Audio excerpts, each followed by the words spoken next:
Welcome to Inspiration Contagion, where we spread inspiration one story at a time. I am your host, Holly Jean Jackson. Each interview spotlights transformational business leaders, their stories, challenges, and advice for how you too can lead yourself and others through inspiration. Learn how you too can achieve peak performance, build more revenue, and lead the legacy you were meant to lead. Welcome back. This is episode 87 of Inspiration Contagion, and this week my guest is Dr. Neeta Bhushan. She is a world-renowned emotional health advocate and educator.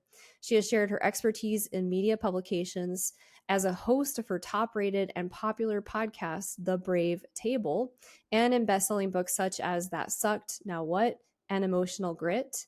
8 Steps to Master Your Emotions, Transform Your Thoughts, and Change Your World. Dr. Neeta pooled the learning required to become a leader in her field, along with her other life experiences, overcoming multiple adversities, having a moment there, which include being orphaned at 19, surviving an abusive marriage, and an extensive loss, to voice the powerful message of grit and resilience.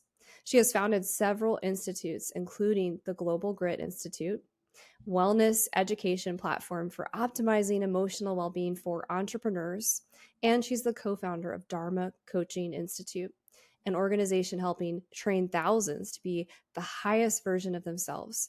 I don't know about you, but that sounds pretty amazing. It's super exciting to have Dr. Neeta Bhushan here today. Welcome to the podcast. Oh my goodness. I'm so glad to be here. Thank you for having me, love. You're so welcome. We're going to have a fun and inspiring conversation. And I want to kick it right off the bat here and ask you, what makes you an inspirational leader, or what would you say is your secret sauce? So for many years, I would say I am known as the queen of resilience. And I think more so if we are able to really unpack resiliency, and what I've seen, what my secret sauce actually is having not just brave conversations, but being the queen of connection. And I feel like that's been such a big hallmark of my life. And while connection and resiliency kind of are intertwined, for me, I think now in so many of the projects that I am involved in, whether it's coaching, whether it's supporting mental health, emotional health initiatives, it always comes back to either connecting back with ourselves or connecting back with people we want to get to know better, and connecting back with the people that we serve, whether it's family, whether it's friends, whether it's our clients, whether it's the community at large. I think that has been such a big fold in my life. So, yeah. Absolutely. And it makes sense to me perfectly that you'd be the queen of connections, but also the expert of brave conversations, because having deep and meaningful connections and relationships and building community ultimately comes down to having those brave conversations, holding sacred, safe space, which these days feels like it's shrinking more and more in this crazy world we live in. So, what timely conversation we're having, especially since this is going to be released in the midst of the holiday season and all the chaos that's happening in the world. So that's a pretty miraculous secret sauce. I wanted to also ask you, for folks who are still looking for inspiration today, how would you define inspiration, and what does it mean to you? Wow, I love that question. I would say, inspiration is something that we get fueled by, we get ignited by, and it causes almost like a burning sensation, fire under our belly, to want to do more, to want to be more, to want to uh, have, like we're running towards passion, and we have a certain zest and fuel for life. I think that's what really, that it's like the hunger within us when we're actually fully turned on. And the metaphor that I like to use is, is that, lighthouse. Or there's this quote by Rumi. It's only, when the cracks are open is when the light comes through. And when the light comes through, we get turned on, we get activated, we get ignited, we get passionate. We're like on fire. We're like, let's go. So that's what I would define it as. I love that the vision and metaphor of the lighthouse, because for many people who could be tuning in right now and listening to this episode, they might feel like their world is in darkness and they're feeling so much fear and so much uncertainty. And first of all, if you're listening and you're feeling that way, you're not alone. Like, it's completely normal to have those moments where it feels dark and scary and overwhelming and you're burnt out and you're not sure what to do. But that's also when it's equally important, like Neeta was just describing, those moments that crack us open. You can actually find even more profound depth of inspiration and faith for that passion and that thing that you're on this earth to do, because only you have that superpower skill and you have that unique ability. And so, if you are feeling that darkness today, I would encourage you to listen to what Neeta said in that description and get really curious about what ignites you. What is your North Star? What is your lighthouse and compass? And is there a brave conversation you need to have today around that? Because we're going to be talking throughout today's episode about brave conversations and how they relate to peak performance as well as revenue. Yes, absolutely. I think that's, it's as we're recording this, it's actually Diwali season. And, Diwali is really that light in the darkness and that light prevailing over darkness. And I feel like if anyone, is feeling that this is where you begin to prevail. This is where you begin to shine your light and pave the path through the darkness for other people. Yeah, it's such a beautiful metaphor Yeah. and time. Yeah. So, listeners and people that are, experiencing this, we want to turn more lights on the world. We want to spread inspiration like a contagion. That's why it's called Inspiration Contagion. We want to spread light in the darkness. So, turn your compass on today, turn that lighthouse on, and we're going to share you some ninja tips and pro tips on how to have brave conversations to do that. So, we're going to shift to peak performance. So, Neeta, I wanted to ask you, how do you define peak performance and how did you arrive at this definition? Hmm. So I would say peak performance would be when I am feeling the most in flow and inspired, and actually, and on not just on action, but unapologetic and unwavering in my confidence, where I just have this innate intuition that everything is going to go as planned. And even if it doesn't go to plan, I know that I'm in just my flow of my purpose, my dharma, whatever you want to call it, that I have just this innate trust that things are going to go in whatever way. And I'm okay with all of it. I love that. Yeah. And I would say if we tie this back into, in addition to that flow and that peak performance, I was reading recently, because this ties back to the brave conversation piece, that when we avoid having certain conversations, it keeps us out of flow and it takes our energy and that inner spark away. It kind of mutes us or dampens the light that we have within us. So, I guess kind of an add on question, since we're really dialing in brave conversations today.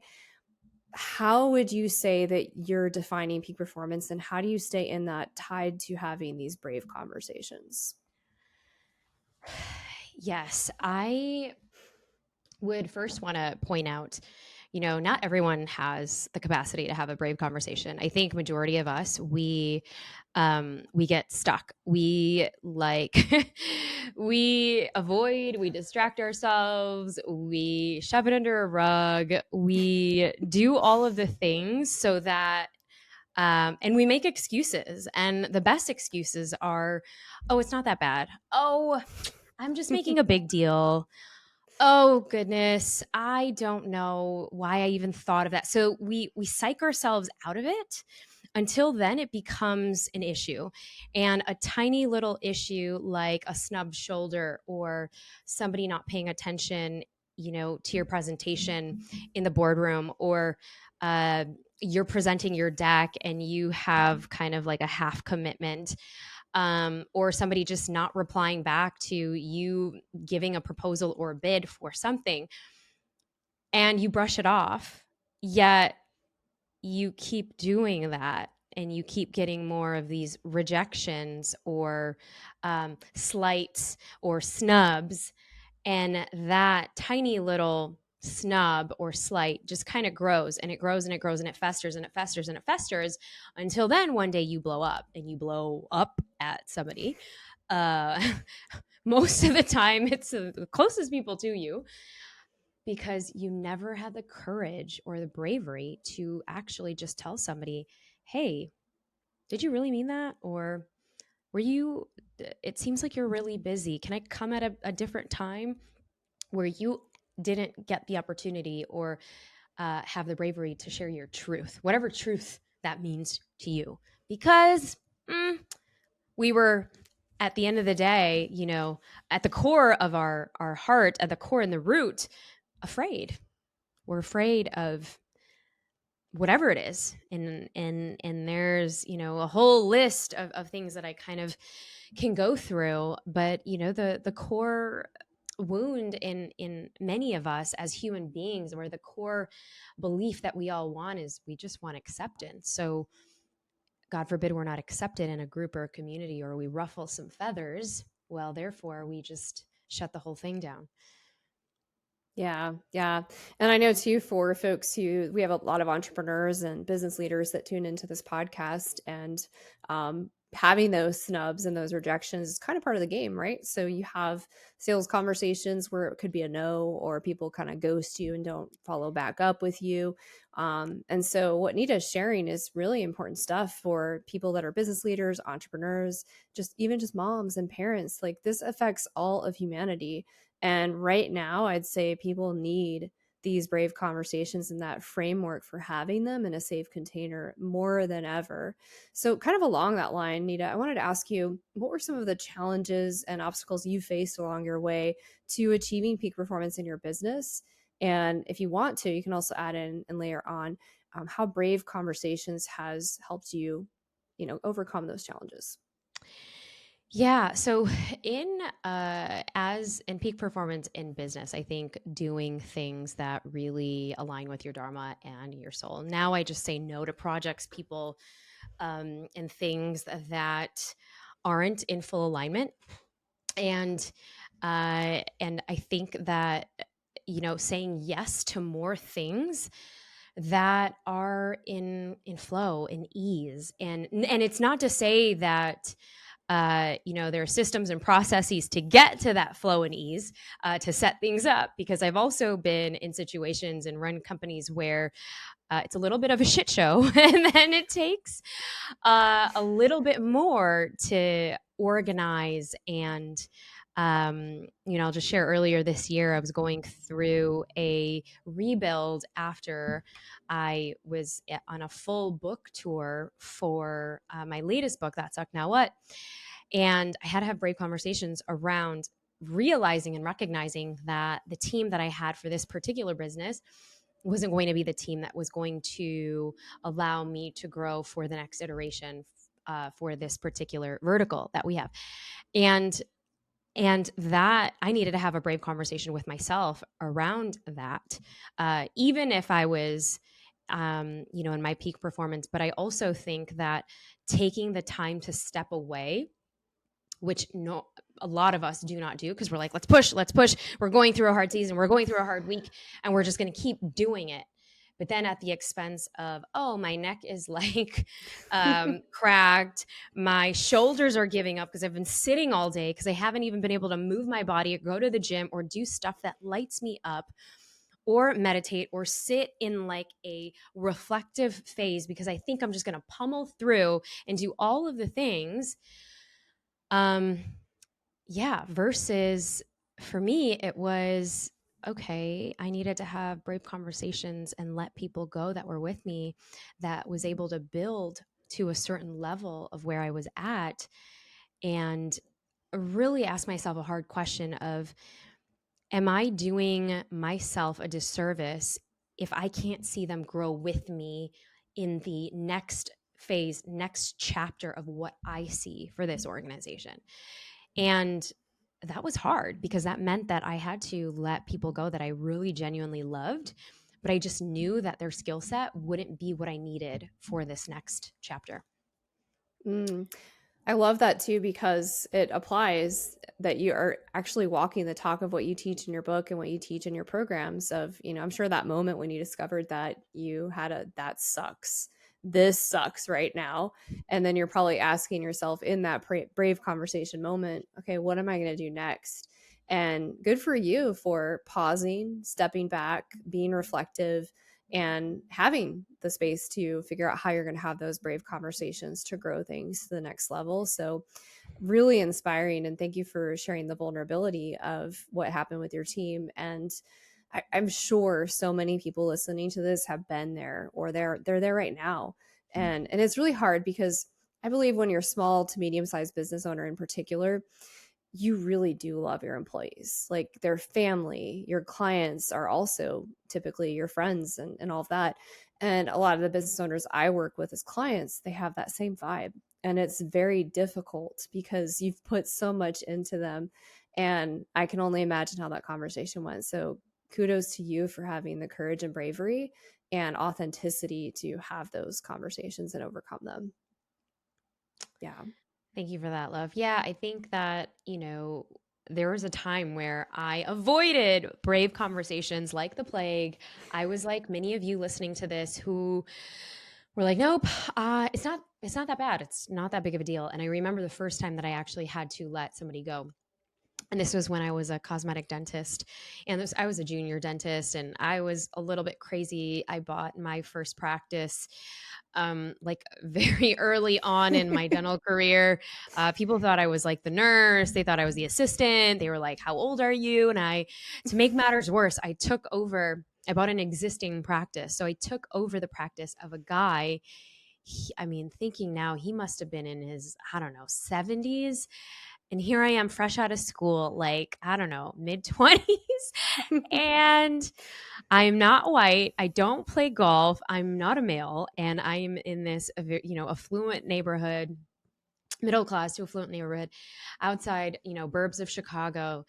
And yeah, I just remember the first day coming in, taking over, because it was one of those where I had to sign these agreements where they wouldn't tell the staff who the new owner was until the Monday of.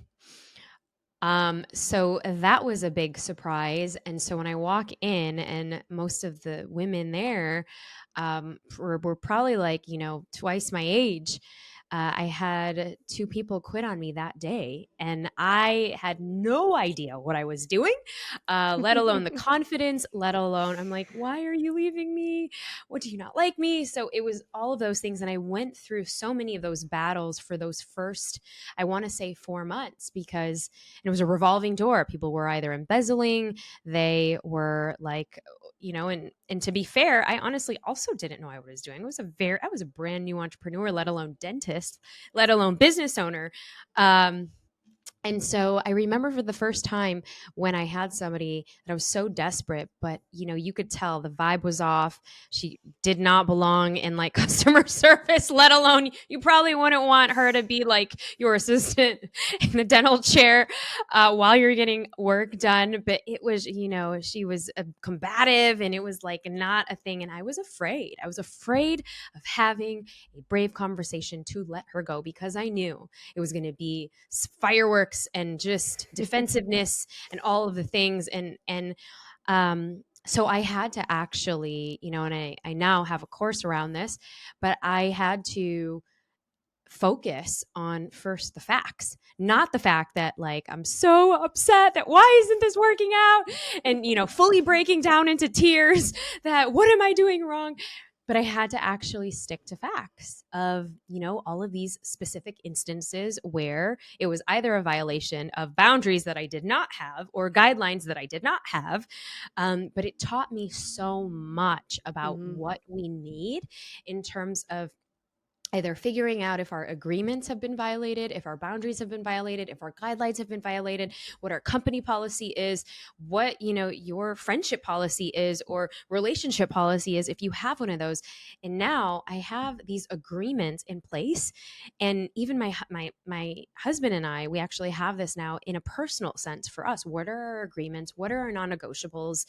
Have we violated anything? Do we need to have a conversation about that? And so now I've been able to, add it was a very painful time in my entrepreneurial career, but it's really spilled over into all areas of life, especially interpersonal relationships like friendships and, my co-pilot, and even now with my kids. My kids are really little. Yeah. Yeah. Yeah, it's funny. So, a couple things come to mind. First of all, similar age, I was thrown in as a consultant at a university and had to cut half of the staff. And I was, I think, 28 at the time. And pretty much everybody that worked there was working there since before I was born. So you can imagine coming in as very young and no gray hairs and a woman. And I was in tech, so I was the minority as well. Yep. And laying off half your team and coming in and changing everything. The dynamic was very difficult. I'm an empath, so I had to do a lot of energy work before sticking to the facts and, disrupting these folks' lives. And they'd committed a lot of time there, so it was a very difficult season. But man, when you go through those experiences, you learn so much, and you learn how to do things, how not to do things, the structure that you need, the agreements you need. And just to bring some levity to this very deep conversation we're having, when you were talking about the agreements and having that structure, even with your husband, it made me think of Big Bang Theory and Sheldon and how he has the relationship agreement with Amy, and then he has it with Leonard and Penny and whatnot.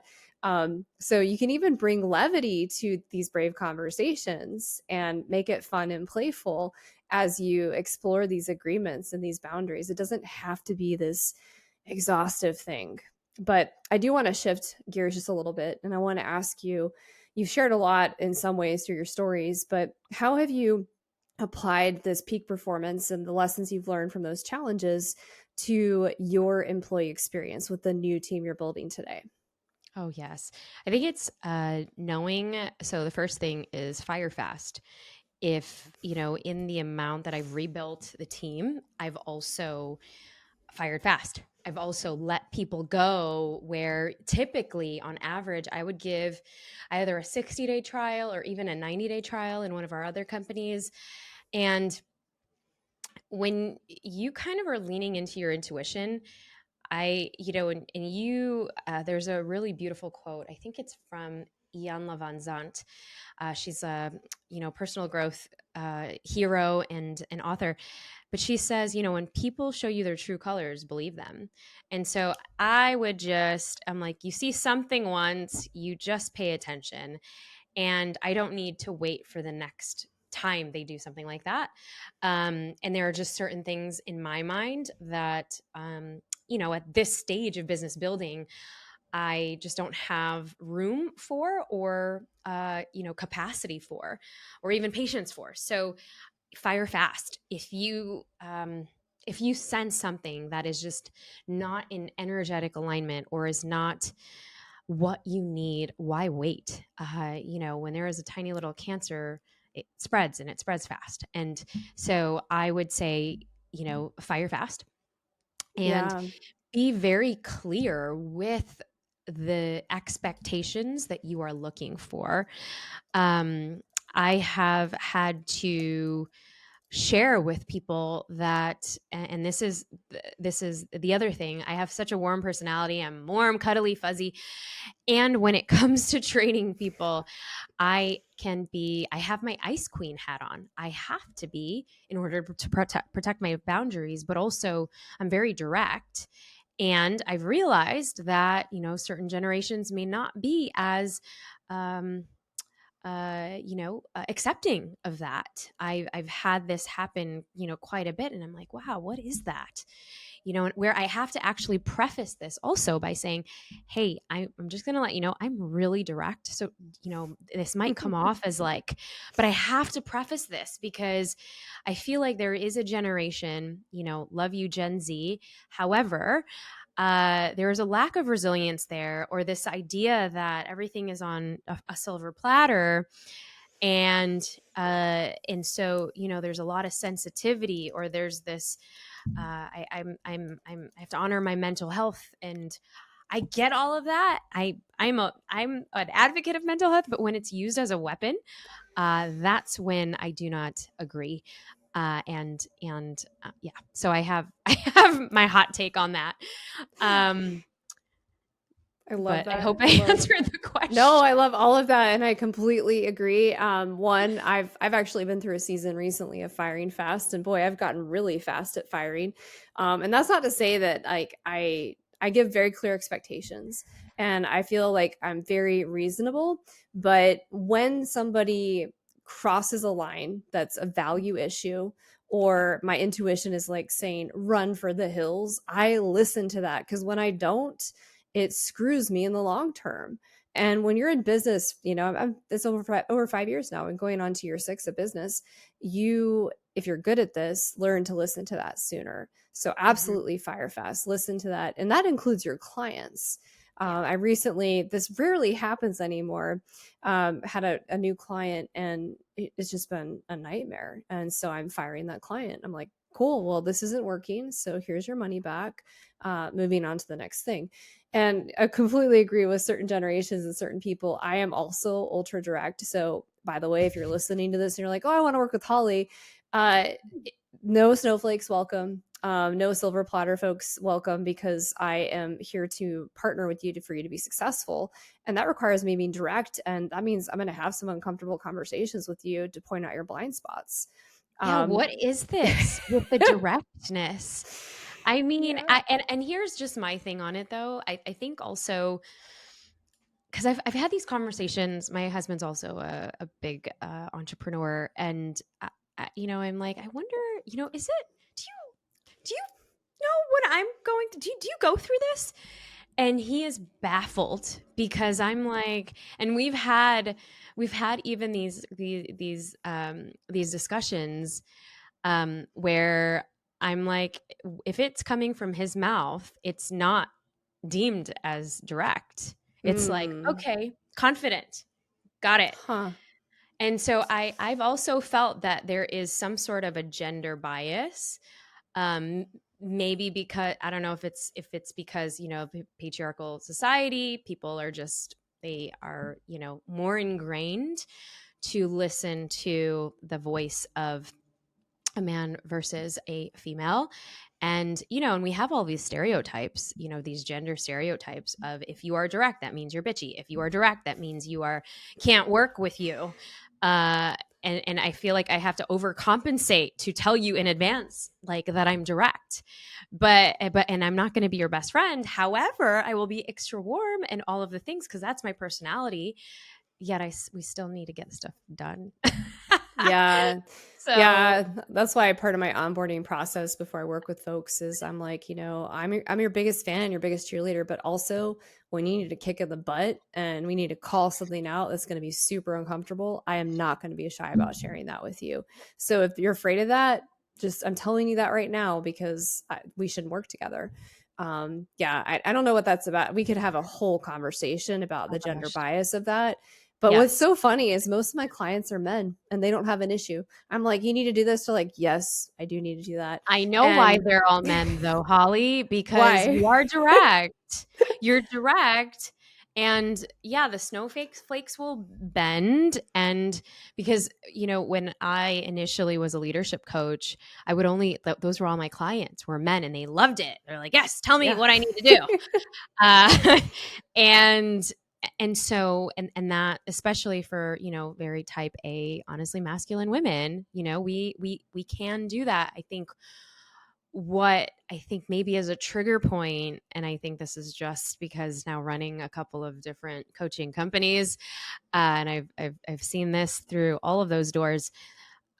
I think that, for those who are a little bit or side with more of that feminine side, they're looking for that feminine soft touch. That's just not me. I can be, Yeah. but I am actually more firm. And that might rub people the wrong way. Well, in fact, it Yeah. has.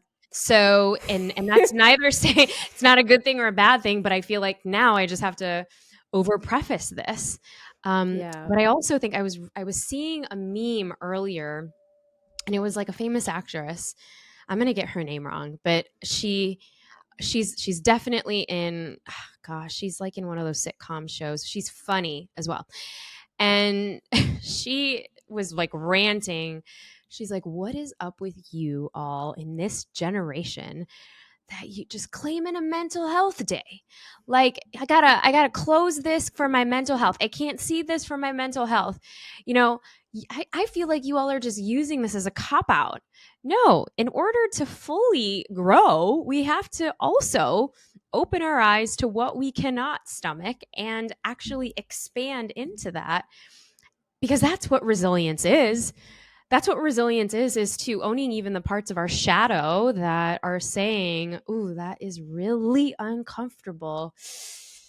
I'm not going to take that personally, but why am I feeling uncomfortable?" Meaning, like, I have to take a closer look at to myself. Where is there a trigger part of me that you are exposing in me, but I can actually possibly take this personal, but instead, I'm going to take this as an invitation to see what in myself is a blind spot where maybe I don't believe in myself that much. So that's why I am going to put this person down, because this person is seeing my blind spots. Yeah. So, yeah. Yeah.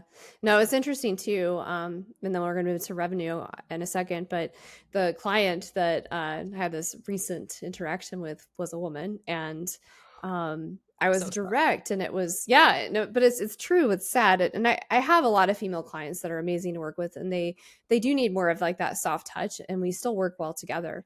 But and it's just really interesting because I was just pointing out that this individual had a bit of shiny object syndrome, and we were trying to do a really aggressive launch, and I didn't mean it like in an unsupportive way, but I was like, this is a blind spot we need to pull out, and I said this can be advantageous. Like these are the good things about it, but if we can't draw a line in the sand and we have an aggressive launch, it's never going to work. It's just not going to.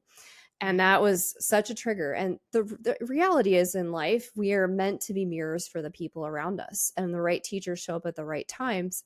But when our teachers show us those blind spots and we have a strong response, it doesn't mean you should push it away. It means you should really listen and try to be open and be coachable and accept that.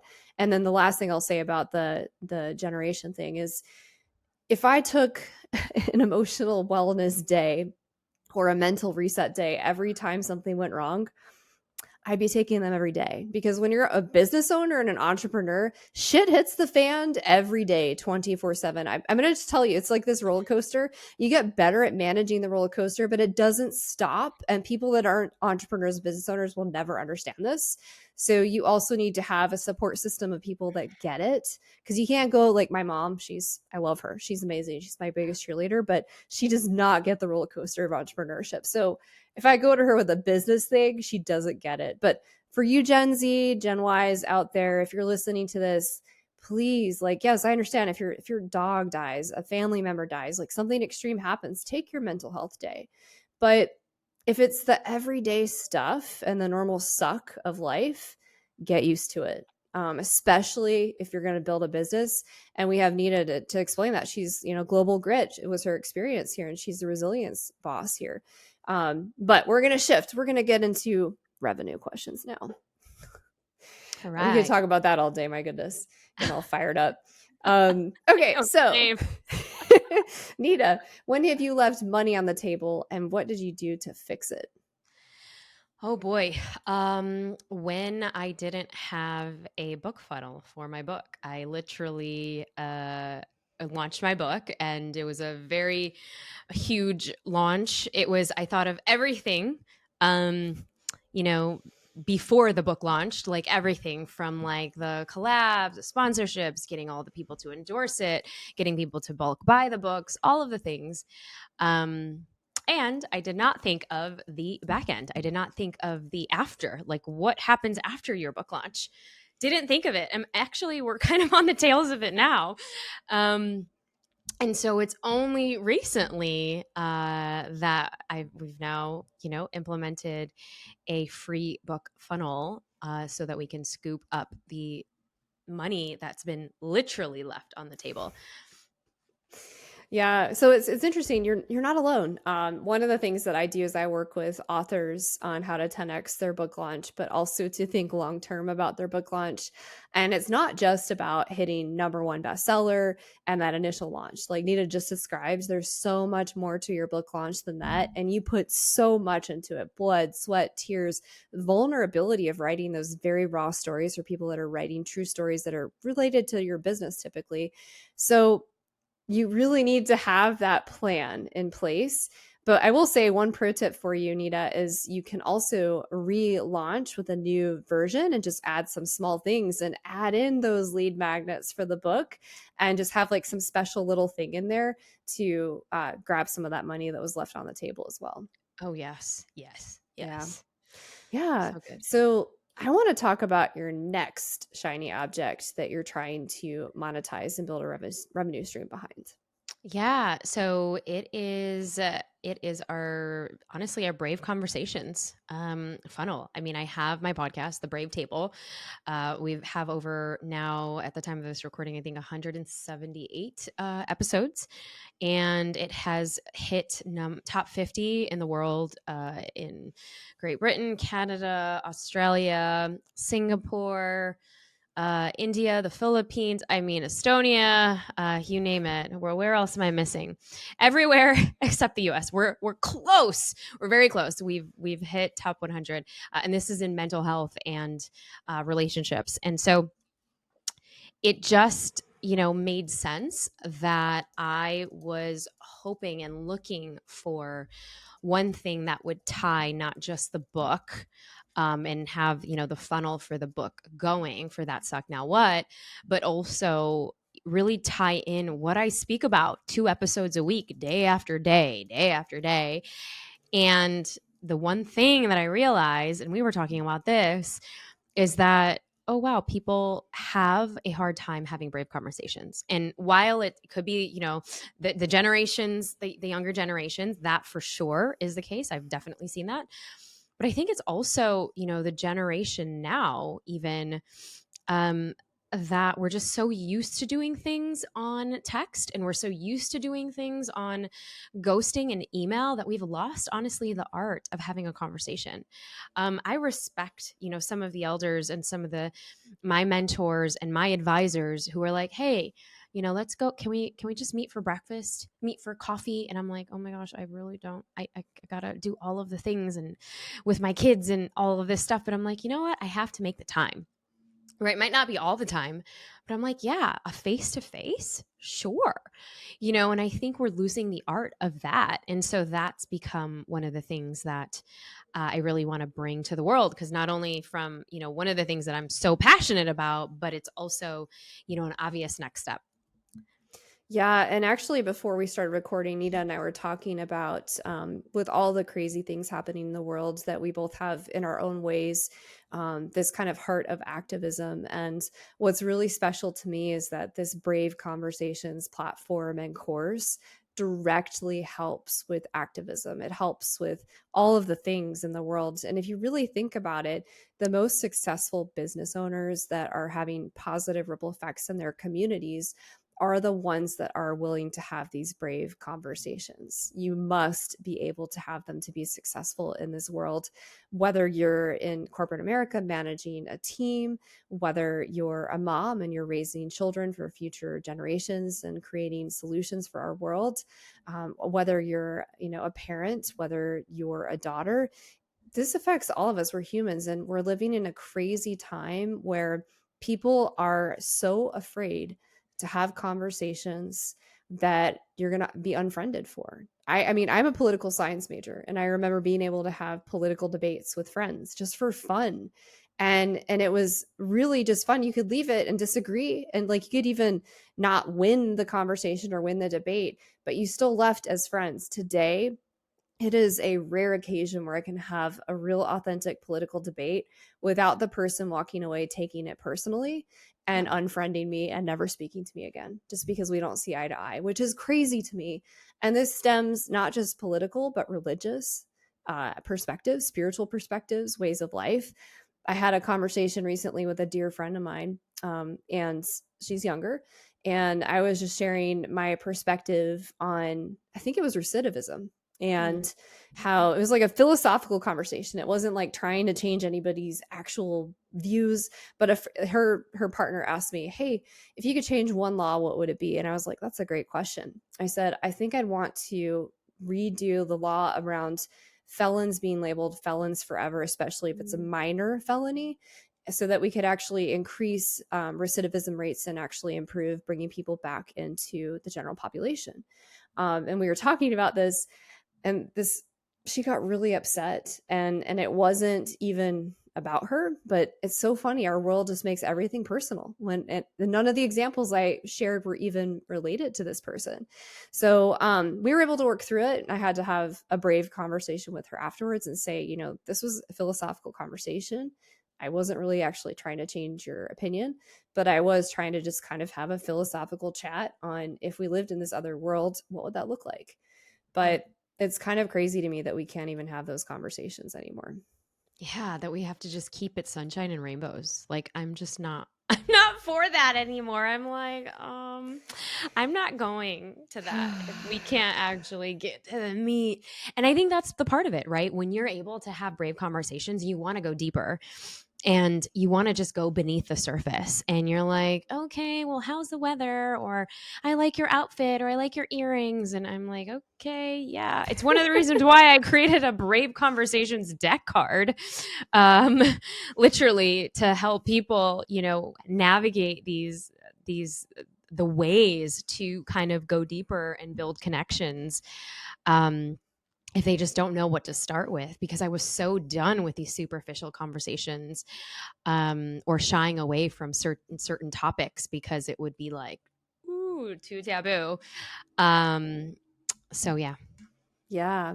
Yeah. Well, I love your new shiny object. And for folks who are interested in learning more about Brave Table, you can find that on any of your favorite podcast players. But also for Brave Conversations, we'll have links in the show notes as well as the YouTube link. So you can sign up for that. This will be releasing the end of November. So it'll be plenty of time to sign up for Brave Conversations. Be that light we've talked about earlier, be that lighthouse. Stop shying away from these conversations. And even if you're in that younger generation, this is for you. We want all of you to be empowered to have brave conversations, cross generational conversations, cross industry, cross religion, cross political views. Like, let's bring people together and bring our brains together to heal the world, because we certainly need it. All right, I want to wrap it up with 2 rapid fire questions. All right, let's do it. Yeah, what's the best one piece of advice you would share with others today? Ooh, I would say, you know, get rejected. Like embrace the rejections. And when you're embracing the rejections, know that it's not a no forever. It's just, oh, can this be a redirection? Can it be a pivot? Can it be, oh, let's just circle back in 2 weeks, a month? Or, the art of negotiation. Okay, maybe they can't do this, but maybe they can do that. Or maybe they're a no for this, but maybe they can do that. And some people are just like a hard no, and maybe they're not your people. But those who are kind of work with you, are malleable to you, those are your people. But I would say embrace, don't be afraid of the rejection. That's good advice. What is the legacy you want to leave behind? Mm, wow. Well, this goes with everything we've been talking about. Have the bravery to have the brave conversations. I think that is, Tim Ferriss had this quote, and gosh, I want to know if it's actually up here. It's not, but it's the quality of your success or the quality of your life is determined by the number of hard conversations you are willing to have. He said this after I don't know, one of his keynote or TED Talks back in, I want to say like the very, very first one he did, like 2014, 2015, you Google it. But I think that would probably be one of my legacies. I think the biggest legacy piece is being brave and starting the Brave Table, and then having it be, top 100 in less than 2 years, top 50 globally. And so I think we're changing the name of what that could look like and giving permission for people to be brave in their actions, in their life, in their relationships. And it starts by having these brave conversations. Mm. Yeah. So if you're afraid of those conversations, you heard it from Tim Ferriss and Dr. Neeta. You are only going to be as successful as the hard conversations you're willing to have. And those include the ones with yourself. In fact, it usually starts by having those hard conversations internally. So you have your homework in front of you, but guess what? You have a tool to help you. So check out Brave Conversations. Dr. Neeta, thank you so much for taking time to share it with my listeners. It's been an amazing interview. Oh my gosh. Likewise. Holly, you're amazing at what you do. Thank you Thank for having you. me. Thank you. All right, to our listeners, we'll see you on our next episode. Thank you for joining the show today. I hope you were inspired. More importantly, I hope you take action. If the show inspired you, I ask that you subscribe and share it with your network. Let's spread inspiration together today.